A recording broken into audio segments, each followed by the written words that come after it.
नमस्कार दोस्तों, आपका स्वागत है हमारे YouTube चैनल छत्तीसगढ़ समाचार में। आप छत्तीसगढ़ के किस जिले से हैं? कमेंट करके जरूर बताएं। छत्तीसगढ़ की हर ताजा खबर सबसे पहले पाने के लिए चैनल को सब्सक्राइब करें और बेल आइकन को ऑल पर सेट करें। छत्तीसगढ़ भारतीय जनता पार्टी ने नगरीय निकाय चुनाव को लेकर अपना घोषणा पत्र जारी कर दिया है।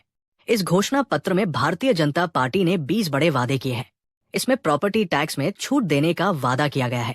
साथ ही यूपीएससी मेंस क्लियर करने पर 1 लाख रुपए मिलेंगे।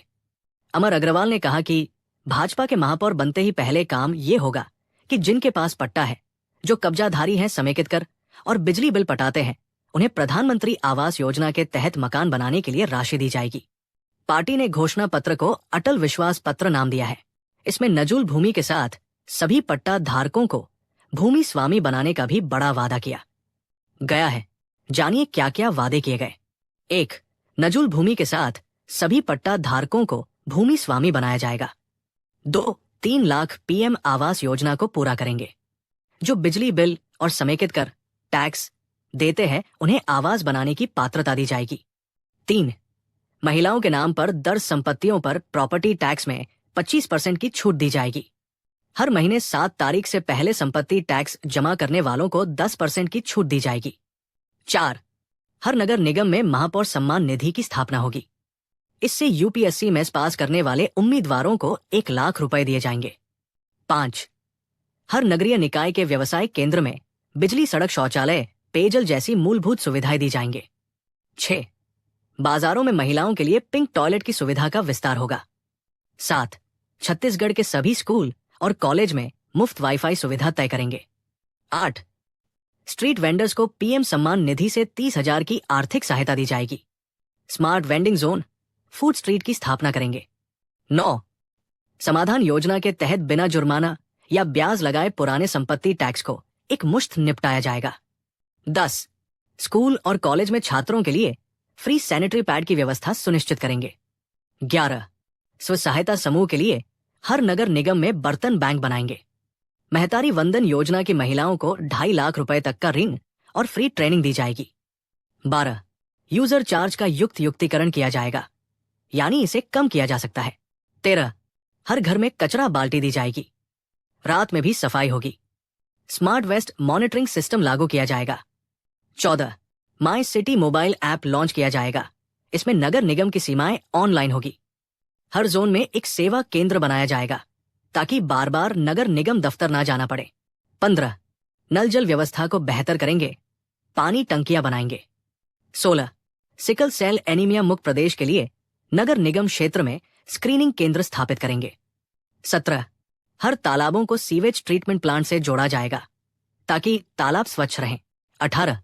हर नगर निगम क्षेत्र में गोकुल नगर बनाए जाएंगे ताकि गोवंश संरक्षण, देखभाल और उनके रहने का बंदोबस्त हो सके। 19. कार, 2 पहिया वाहनों के लिए व्यवस्थित पार्किंग का इंतजाम। 20. सभी नगर निगम इलाकों में नालंदा परिसर की तरह सार्वजनिक स्टडी सेंटर शुरू किया जाएगा। पुस्तकालय में सीट की संख्या बढ़ाई जाएगी। छत्तीसगढ़ के नारायणपुर कांकेर जिले की बॉर्डर पर पुलिस और नक्सलियों के बीच मुठभेड़ में एक नक्सली मार गया है। शव बरामद कर लिया गया है, हालांकि पहचान नहीं हो सकी है। आशंका है कि मुठभेड़ में कई और नक्सली मारे गए और घायल हुए हैं। मिली जानकारी के मुताबिक सर्चिंग में एसएलआर राइफल सहित अन्य नक्सल सामग्री बरामद हुआ। अभी मुठभेड़ वाले इलाके में जवान सर्चिंग कर रहे हैं। नक्सलियों के और भी शव बरामद किए जा सकते हैं।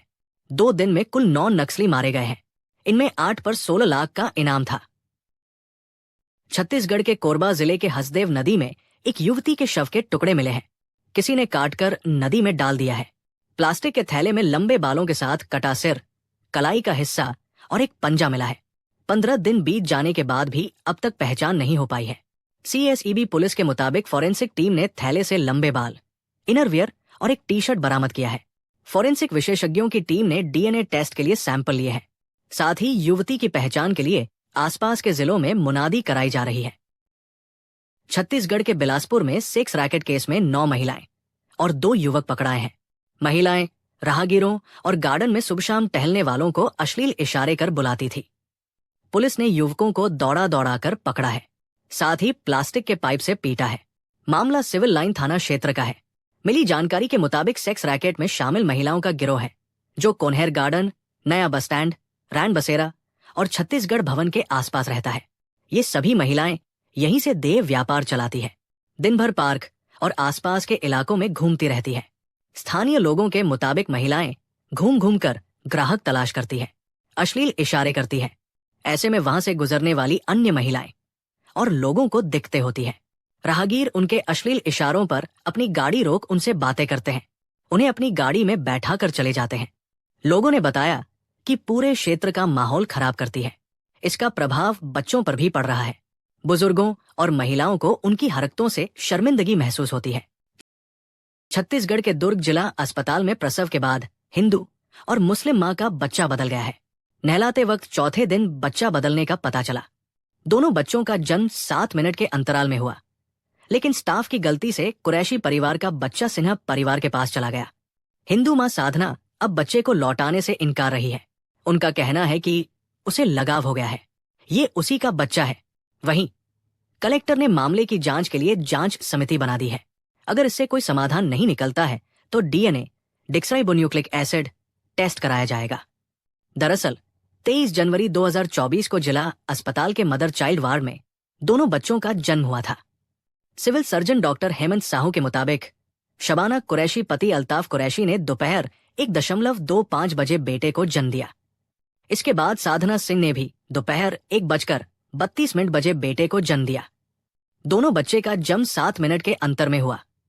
जिला अस्पताल में नवजात शिशुओं की पहचान के लिए जन्म के तुरंत बाद उनके हाथ में मां के नाम का टैग पहनाया गया। दोनों प्रसूताओं की बच्चे के साथ फोटो खींची गई। बताया जा रहा है कि बच्चों को नहलाने के बाद शबाना का बच्चा साधना और साधना का बच्चा शबाना के पास पहुंच गया। इसके करीब 3 दिन बाद दोनों प्रसूताओं को अस्पताल से डिस्चार्ज कर दिया गया। छत्तीसगढ़ में 5वीं और 8वीं की बोर्ड परीक्षाओं का टाइम टेबल जारी कर दिया है। 17 मार्च से 5वीं और 18 से 8वीं बोर्ड के एग्जाम होंगे। शिक्षा विभाग ने परीक्षा लेने से लेकर रिजल्ट जारी करने का ब्लूप्रिंट भी साझा किया है, जिसमें परीक्षा पैटर्न, मूल्यांकन प्रक्रिया और अन्य बाकी दिशा निर्देश बताए गए हैं। खास बात यह है कि सप्लीमेंट्री एग्जाम में फेल होने वाले स्टूडेंट्स को भी अगली क्लास में प्रमोट किया जाएगा।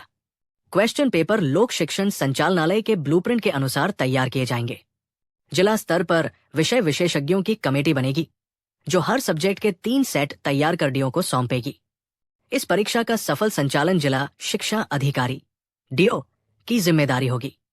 विकासखंड शिक्षा अधिकारी बीईओ स्कूल के हिसाब से नॉमिनल रोल तैयार कर डीओ को देंगे।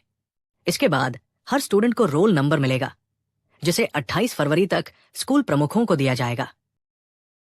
छत्तीसगढ़ में बालोद जिले के ग्राम घुमका में मेला के दौरान युवक ने इसी गांव के रहने वाले भावेश के सीने पर चाकू मार दिया।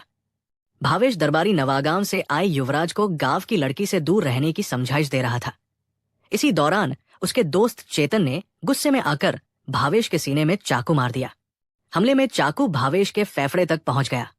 घटना ग्राम घुमका की है। आरोपी और घायल रिश्ते में दोनों भाई हैं। इस मामले में बालोद पुलिस ने अपराध दर्ज कर आरोपी युवक को गिरफ्तार कर लिया है। वहीं घायल युवक का इलाज शहर के एक निजी अस्पताल में जारी है। दरअसल रविवार शाम 7 बजे जब बालोद जिला मुख्यालय से 12 किलोमीटर दूर ग्राम घुमका में मेला का आयोजन किया गया था। घुमका निवासी भावेश कुमार साहू 21 वर्षीय मेला घूमने पहुंचे दरबारी नवागांव के युवराज को गांव की युवती से दूर रहने की समझाइश दे रहा था। इसी बीच युवराज का दोस्त घुमका निवासी चेतन कुमार साहू 20 वर्षीय आ गया और भावेश से बोला, तू मुझे रोकने वाला कौन होता है।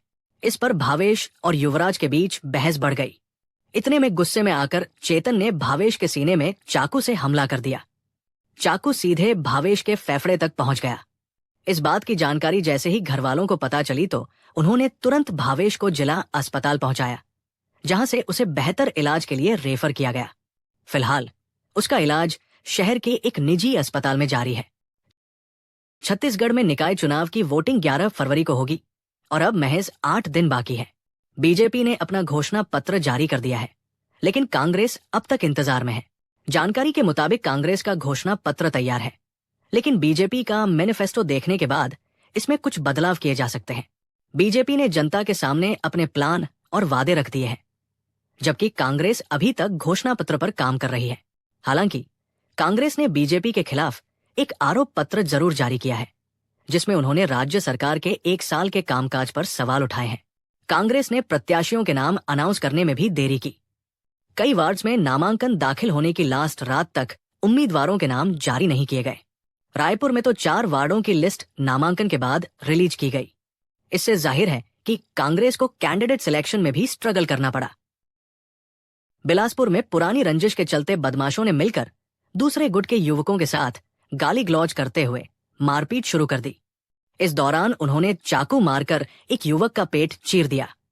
इससे उसकी अतड़ियां बाहर आ गई। युवक को लहूलुहान हालत में अस्पताल में भर्ती किया गया। उसकी हालत गंभीर बताई जा रही है। हमले में घायल 2 अन्य युवकों को भी अस्पताल में भर्ती कराया गया है। बताया जा रहा है कि घायल पक्ष का युवक जन्मदिन पर केक काट रहा था। उसी समय हमलावर पहुंच गए और विवाद शुरू कर दिया। घटना सरकंडा थाना क्षेत्र की है। अशोक नगर मुरुम खदान निवासी श्रवण साहू अपने दोस्तों के साथ जन्मदिन मना रहा था। सभी वहां केक काटने की तैयारी में थे। उसी समय रिंकू खान, मुन्नू खान और बौना खान सहित 8 से 10 लड़के पहुंच गए। पुरानी रंजिश को लेकर उन्होंने श्रवण व उसके दोस्तों के साथ गाली गलौज शुरू कर दी। मना करने पर दोनों पक्षों के बीच जमकर मारपीट शुरू हो गई। छत्तीसगढ़ी एक्टर और बीजेपी नेता राजेश अवस्थी का हार्ट अटैक से निधन हो गया है। बताया जा रहा है कि गरियाबंद में रविवार रात को नगरीय निकाय चुनाव के प्रचार के दौरान अचानक उनके सीने में दर्द उठा। जिला अस्पताल ले जाने पर डॉक्टर ने मृत घोषित कर दिया गया। राजेश अवस्थी 41 छत्तीसगढ़ी फिल्म विकास निगम के पूर्व अध्यक्ष रह चुके हैं। डॉक्टर रमन सिंह सरकार के समय में छत्तीसगढ़ फिल्म विकास निगम बना था। राजेश अवस्थी फिल्म निगम के पहले अध्यक्ष थे। आज सोमवार दोपहर 1 बजे रायपुर के महादेव घाट में राजेश अवस्थी का अंतिम संस्कार किया जाएगा। छत्तीसगढ़ में नगरीय निकाय चुनाव को लेकर मेयर अध्यक्ष और पार्षद प्रत्याशी प्रचार में जुटे हैं। इस बीच सोमवार को वित्त मंत्री ओपी चौधरी ने रायगढ़ निगम से बीजेपी महापौर प्रत्याशी जीवर्धन चौहान की दुकान पर पहुंचे। जीवर्धन की चाय की दुकान है, ऐसे में ओपी भी वहां उनके साथ चाय बनाने लगे। दरअसल पहले जब मंत्री ओपी चौधरी दुकान पर पहुंचे तो प्रत्याशी जीवर्धन ने उन्हें अपने हाथों से चाय पिलाई। जब दुकान में ओपी को देखकर आसपास के लोगों की काफी भीड़ इकट्ठा हो गई। इसके बाद ओपी चौधरी भी खुद अंदर जाकर चाय बनाने लगे और लोगों से चर्चा भी की। वोटिंग से पहले ही रायगढ़ नगर निगम के ही 2 पार्षद सीट पर बीजेपी निर्विरोध जीत चुकी है। इसी तरह 23 अलग अलग जगहों में कई बीजेपी पार्षद प्रत्याशियों को वॉक ओवर मिल चुका है। बसना नगर पंचायत में तो अध्यक्ष पद ही कब्जा है। महाकुंभ जा रहे छत्तीसगढ़ के हेड कांस्टेबल रवि मिश्रा, मां उषा मिश्रा और बेटे अथर्व मिश्रा ड्राइवर समेत 6 लोगों की यूपी में मौत हो गई। सोनभद्र में तेज रफ्तार क्रेटा कार और ट्रेलर की आमने सामने की टक्कर हो गई। हादसे में पत्नी प्रियंका मिश्रा, बेटा दिव्यांशु और मेट दुर्गा देवी घायल है, जिनका वाराणसी में इलाज चल रहा है। कार सवार संगम स्नान के लिए महाकुंभ जा रहे थे।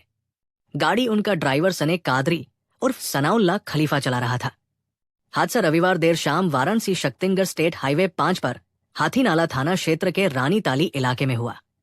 टक्कर इतनी जबरदस्त थी कि कार उछलकर पास के एक मकान में जा घुसी। टक्कर के बाद ट्रेलर चाय पीने उतरे एक ट्रक चालक को भी रौंदता हुआ मकान से टकरा गया। चालक की भी मौत हो गई। ट्रक ड्राइवर दयाशंकर पाल मिर्जापुर के कछवा का रहने वाला था। एक राहगीर गुड्डू की भी मौत हुई है, जो मिर्जापुर के थाना नारायणपुर क्षेत्र के बरीपुर का निवासी था। गुड्डू सड़क पार करते समय गाड़ी की चपेट में आया। छत्तीसगढ़ के रायपुर में ई चालान को और अपडेट किया गया है। ट्रैफिक नियम तोड़ने पर अब 5 मिनट के अंदर ही मोबाइल पर ई चालान आएगा। साथ ही 10 मिनट में पेमेंट लिंक भी एक्टिव हो जाएगी, यानी 10 मिनट में ई चालान का भुगतान भी हो जाएगा। दरअसल इससे पहले 8 से 15 दिन के बाद ई चालान की hard copy RC registration certificate address पर पहुंचती थी। साथ ही मैसेज आने में भी इतना ही समय लग जाता था। इससे विवाद की स्थिति भी बनती थी। कुछ दिन पहले रायपुर एसएसपी ने ITMS intelligent traffic management system का निरीक्षण किया था, जहां नियमों के उल्लंघन करने वालों पर जल्द एक्शन लेने के निर्देश दिए। छत्तीसगढ़ में हुए कोयला घोटाले मामले में प्रवर्तन निदेशालय ने बड़ी कार्रवाई की है। एड ने घोटाले से जुड़े लोगों की संपत्ति कुर्क की है। इनमें बैंक बैलेंस, वाहन, नकदी, जेवरात और जमीन सहित 100 से अधिक चल और अचल संपत्तियां हैं। इसकी कुल कीमत 49.73 करोड़ रुपए है। ये संपत्तियां कोयला घोटाले के कथित मास्टरमाइंड सूर्यकांत तिवारी के साथ बाकी आरोपियों की भी है। ईडी की जांच में पता चला है कि कुछ लोगों ने पिछली सरकार में रहे नेताओं और वरिष्ठ राज्य अधिकारियों से मिलीभगत कर कोयला ट्रांसपोर्टर से जबरन वसूली की। तो ये थी आज की खास खबरें छत्तीसगढ़ समाचार पर। हम आगे भी आपको छत्तीसगढ़ की हर जरूरी जानकारी से अपडेट रखते रहेंगे। अगर आपको वीडियो पसंद आया हो तो लाइक और शेयर करना न भूलें और चैनल को सब्सक्राइब जरूर करें ताकि आपको हर ताजा खबर सबसे पहले मिले। आपके सुझाव हमारे लिए बहुत अहम हैं, तो कमेंट करके अपनी राय जरूर दें। मिलते हैं अगले वीडियो में, तब तक के लिए नमस्कार।